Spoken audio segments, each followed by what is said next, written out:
નમસ્કાર વિદ્યાર્થી મિત્રો, ફરી એકવાર તમારું સ્વાગત છે અમારી આ યુટ્યુબ ચેનલમાં. તો મિત્રો, આજે આપણે આ વિડીયોમાં એકમ કસોટી પેપર સોલ્યુશન જોવાના છીએ. તેમાં આપણો આજનો વિષય રહેવાનો છે સામાજિક વિજ્ઞાન વિષય રહેશે. ધોરણ રહેશે આપણું 7. ધોરણ 7નું પેપર સોલ્યુશન આપણે આ વિડીયોમાં જોવાના છીએ. તારીખ છે 15/2/2025. સમય રહેશે 1 કલાકનો સમય રહેશે અને કુલ ગુણ રહેશે 25. તો સાહિત્ય તમારે પૂરેપૂરું પેપર સોલ્યુશન જોવાનું રહેશે. ચેનલમાં નવા હો તો ચેનલને સબસ્ક્રાઇબ કરવાનું ભૂલતા નહીં. તો મિત્રો, આપણે હવે સોલ્યુશન સ્ટાર્ટ કરી દઈએ. અને જો તમારે આની પીડીએફ જોતી તો આપણી ટેલિગ્રામ અને આપણી વોટ્સઅપ ચેનલ વન એજ્યુકેશન ગુજરાતને જોઈન કરી લેજો. લિંક તમને ડિસ્ક્રિપ્શનમાં નીચે મળી જશે, તો ત્યાંથી જોઈન કરી લેવું. તો વિભાગ એ છે. નીચેના દરેક પ્રશ્નના ઉત્તર માટે આપેલા વિકલ્પોમાંથી સાચો વિકલ્પ શોધીને લખો. તો જે વિકલ્પવાળા ક્વેશ્ચન છે આપણે જોઈશું પહેલાં. તો પહેલું છે એમસીક્યુ ટાઈપ છે. તો આપણે જોઈએ તો જનજાતિના સભ્યોના જીવન પર કયા પરિબળોની સૌથી વધુ અસર હતી? તેમાં આપણો જવાબ રહેશે જંગલ અને પ્રકૃતિની સૌથી વધુ અસર હતી. પછી છે બીજા નંબરનું, મુઘલ બાદશાહ અકબરે કોને મનસબદાર બનાવ્યા હતા? તો મુઘલ બાદશાહ અકબરે કોને મનસબદાર બનાવ્યા હતા? તેમાં આપણો જવાબ આવશે કમાલ ખા ગખ્ખરને બનાવ્યા હતા. કોને? કમાલ ખા ગખ્ખરને મનસબદાર બનાવ્યા હતા. યાદ રાખવાનું રહેશે.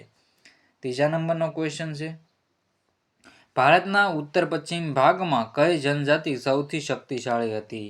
તો એમાં આપણો જવાબ શું રહેશે? ભારતના ઉત્તર પશ્ચિમ ભાગમાં કઈ બલોચ જનજાતિ છે સૌથી શક્તિશાળી હતી? કઈ? બલોચ જનજાતિ.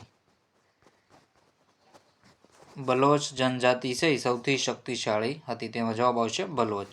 પછી ચોથા નંબરનું છે, હાલના બિહાર અને ઝારખંડ વિસ્તારની બે મહત્વની જનજાતિઓ કઈ હતી? કઈ કઈ હતી? તો હાલના બિહાર અને ઝારખંડ વિસ્તારની બે મહત્વની જનજાતિઓ કઈ હતી? તેમાં આપણો જવાબ આવશે મુંડા અને સંથાલ. તો મુંડા અને સંથાલ છે એ બિહાર અને ઝારખંડની બે મહત્વની જનજાતિઓ હતી.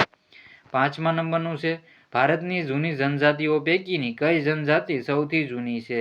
તો ભારતની જૂની જનજાતિઓ પૈકી કઈ જનજાતિ સૌથી જૂની છે?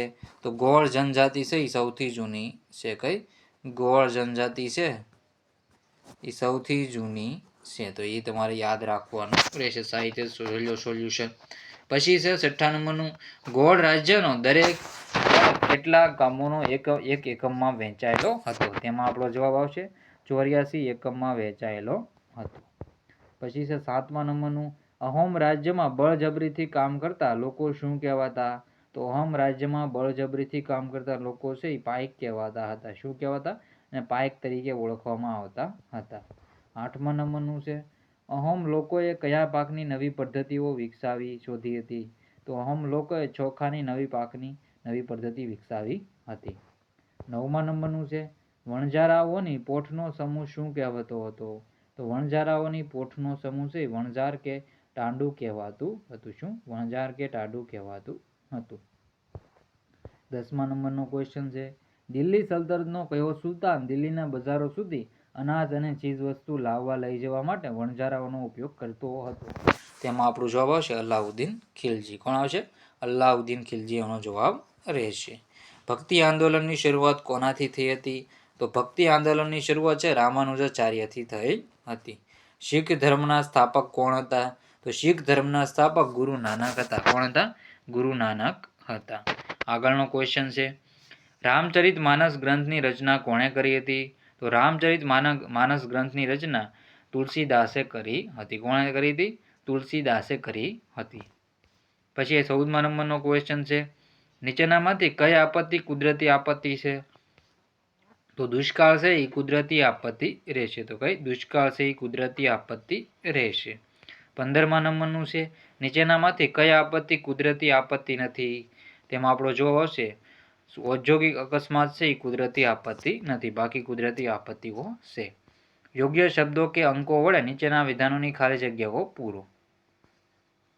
તો પહેલું છે, ઈસવીસન 1591માં અકબરના સેનાપતિ ખાલી જગ્યાએ શેર જાતિ પર હુમલો કરીને તેને પરાજિત કરી હતી? તો રાજા માનસિંહે. અકબરનામાની નોંધ મુજબ ગઢકનગાના ગોળ રાજ્યની કેટલા ગામડા હતા? તો 70,000 ગામડા હતા. કેટલા? 70,000 ગામડાઓ હતા. પછી છે વૈષ્ણવજન તો તેને રે કહીએ એ કોણે લખેલું છે? એ નરસિંહ મહેતાએ લખેલું છે. તો જવાબ તમને અહીં નીચે આપેલો છે, નરસિંહ મહેતા દ્વારા રચિત છે. પછી છે ભૂકંપ માટે પૃથ્વીના પેટાળમાં થતી ખાલી જગ્યા ક્રિયાઓ જવાબદાર છે. તો ભૂગર્ભિક ક્રિયાઓ જવાબદાર છે. 5મા નંબરનું છે 26 જાન્યુઆરી 2001ના રોજ ગુજરાતમાં ખાલી જગ્યા ખાતે ભૂકંપ થયો હતો. તો કચ્છ ખાતે ભૂકંપ થયો હતો. પછી 6 નંબરનું છે ખાલી જગ્યા આપણા દેશના પ્રથમ મહિલા રાષ્ટ્રપ્રમુખ હતા. તો પ્રતિભાસિંહ પાટીલ છે પ્રથમ મહિલા રાષ્ટ્રપતિ. પ્રથમ વડાપ્રધાન ઇન્દિરા ગાંધી. ગુજરાતના પ્રથમ મુખ્યમંત્રી આનંદીબેન પટેલ. ભારતના સૌપ્રથમ રાજ્યપાલ સરોજની નાયડુ. ભારતના સૌપ્રથમ મુખ્યમંત્રી સુશીતા કૃપલાણી હતા. એ રીતે તમારે બધું યાદ રાખી લેવું. વિભાગ બી છે નીચેના પ્રશ્નોના ઉત્તર 1-2 વાક્યમાં લખો. પશ્ચિમ હિમાલયમાં કઈ જનજાતિ રહેતી હતી? તો પશ્ચિમ હિમાલયમાં ગડી ગડરીઓ નામની જનજાતિ રહેતી હતી. ગોળ રાજ્યની રાજ્ય વ્યવસ્થાનું માળખું કેવું હતું? તો ગોળ રાજ્ય ગઢોમાં વહેંચાયેલું હતું. દરેક ગઢ પર એક ખાસ ગોળ કુળનું આધિપત્ય હતું. દરેક ગઢ 84 ગામોના એક એકમમાં વહેંચાયેલો હતો, જેને 84 કહેવાતું, અને દરેક 84 12 ગામના એક પેટા એકમ 12 હોતોમાં વહેંચાયેલો હતો. ગઢકણકા રાજ્ય શાના વેપાર દ્વારા પુષ્કળ ધન મેળવ્યું?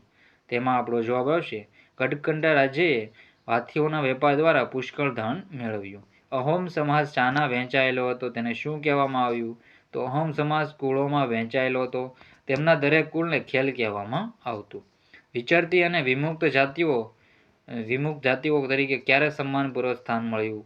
તો ભારત સરકારે 1952માં અંગ્રેજ સરકારે બનાવેલા ક્રિમિનલ ટ્રાય એક્ટ 1871ના કાળા કાયદામાંથી વિચરતી અને વિમુક્ત જાતિઓને મુક્ત કરતા તેમને વિમુક્ત જાતિઓ તરીકે સન્માનભર્યું સ્થાન આપ્યું. સુનામી એટલે શું અથવા સુનામી કોને કહે છે? તો એનો જવાબ સાહિત્ય વાંચી લેવો. પછી મિત્રો વિભાગ સી છે નીચે આપેલા દરેક પ્રશ્નોના સવિસ્તાર ઉત્તર લખો. તો પહેલું છે ભારતની મુખ્ય જનજાતિઓ અને તેમના ક્ષેત્રો જણાવો અથવા ટૂંક નોંધ લખો. ભારતની મુખ્ય જનજાતિઓના ક્ષેત્રો. તો આ મુખ્ય જનજાતિઓના ક્ષેત્રો છે. સાહિત્યના તમારા જવાબ ટીક કરી લેવાના રહેશે. તો બધા ક્વેશ્ચનના આન્સર હું ધીરે ધીરે સ્ક્રોલ કરું છું, તમે સાહિત્ય વાંચી લેજો. પછી ગોળ રાજ્ય છે, તો ગોળ રાજ્ય વિશેની માહિતી છે, સાહિત્ય જોઈ લો.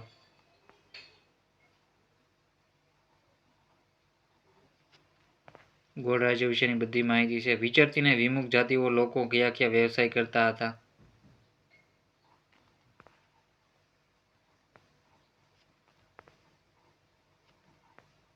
પછી ભક્તિ અને સૂફી આંદોલનની અસરો જણાવો. ભક્તિ અને સૂફી આંદોલનની અસરો છે બધી. વાવાઝોડા દરમિયાન શું કરવું જોઈએ એના વિશેની માહિતી છે, પોસ્ટ કરીને તમે વાંચી લેજો. ભૂકંપ વિશે ટૂંકમાં માહિતી આપો.